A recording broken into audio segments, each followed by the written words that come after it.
Hello and welcome to Infinite Realms. This review will be such a surprise, it's gonna be a shocker. Okay, that joke fell flat on its face, but anyway. Today we're reviewing the Retro Spider-Man Shocker. And now up front, everybody keeps calling this, referring back to the animated line.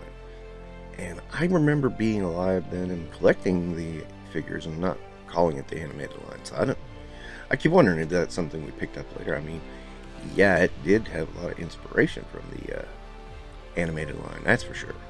I mean, you can just look and see the obvious inspirations. But, in the meantime, there was also stuff like I seem to remember the Cyborg Spider-Man being in that line. I don't remember that being in the cartoon. And I don't think the Armored Spider-Man was in the cartoon, but maybe one late episode, I'm not sure. And I know Ben Riley, I'm pretty sure Ben Riley's wasn't in there. I remember him being in that line as well. So, I don't know. I'm not going to argue about it, though. It's not a big deal. Not a big thing. I thought that it crossed my mind, but really I want to get to this figure, the Shocker. Now, the first time I saw the Shocker was way back in Spider-Man and His Amazing Friends. I thought he was an interesting villain. It was hard to understand how his power worked. He basically used vibrations to break things and such, and I don't think the comics ever really explained it better. It's kind of strange. I keep wondering how he doesn't shake his bones apart with those devices, but okay, it's a comic. I'm going with it. I do like the figure. It's a nice figure. Now, I've seen people are kind of painting in the quilts, and there's nothing wrong with that, but I don't know. It's weird. I kind of like the quilts without being painted. I think it looks a little better. Maybe it's just because I like the molding better. Molding. I like the quilts being molded much better.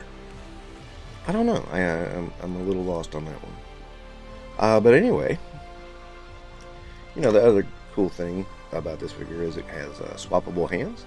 It has a relaxing hand, so that he's just kind of there, just not in the lair, not shocking somebody at the time. Then yeah, he's okay. He's just hanging out with his hands in a funny grip. I don't care. I like him. It sounds funny, but I like him. Okay.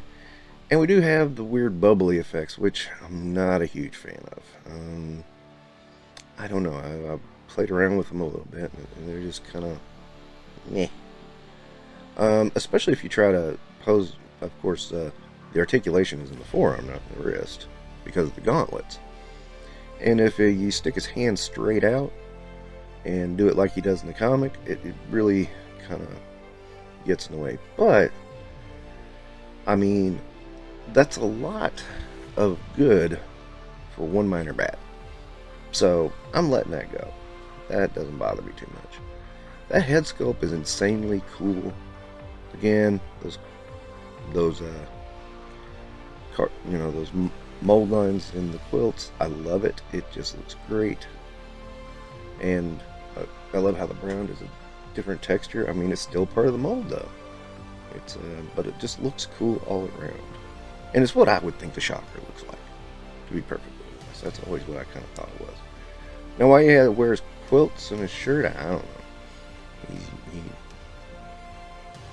He likes quilts. I always thought it was some kind of advanced insulation of some sort. Even though his powers aren't.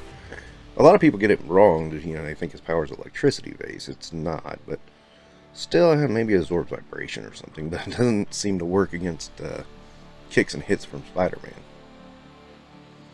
So, with all that in mind, let's do some comparisons.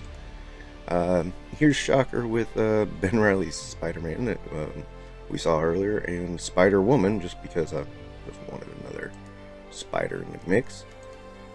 And just to get a more broad point of view, here's the Shocker with Captain America and Taskmaster. So that's about it for Shocker. I've always really liked Shocker. I mean, I can't remember a single great story with him in it that I ever read, but I always just thought he had a cool look to him, and just unusual but cool set of abilities, and I mean, of course, it's not a superpower, but still, it's kind of just neat. It's neat. Sorry, no, it's just different, and I don't think they really tried to copy that too much either. So it's almost unique too. But yeah, I would probably give this one 5 stars. It's just a nice figure. It just looks good. It looks good on display. It looks good posing. It's got the articulation you expect, and I just like it. So yeah, 5 stars. Great figure. Definitely a good addition to the Spider-Man villains. So that's going to do it for Infinite Realms. Don't forget to like and subscribe.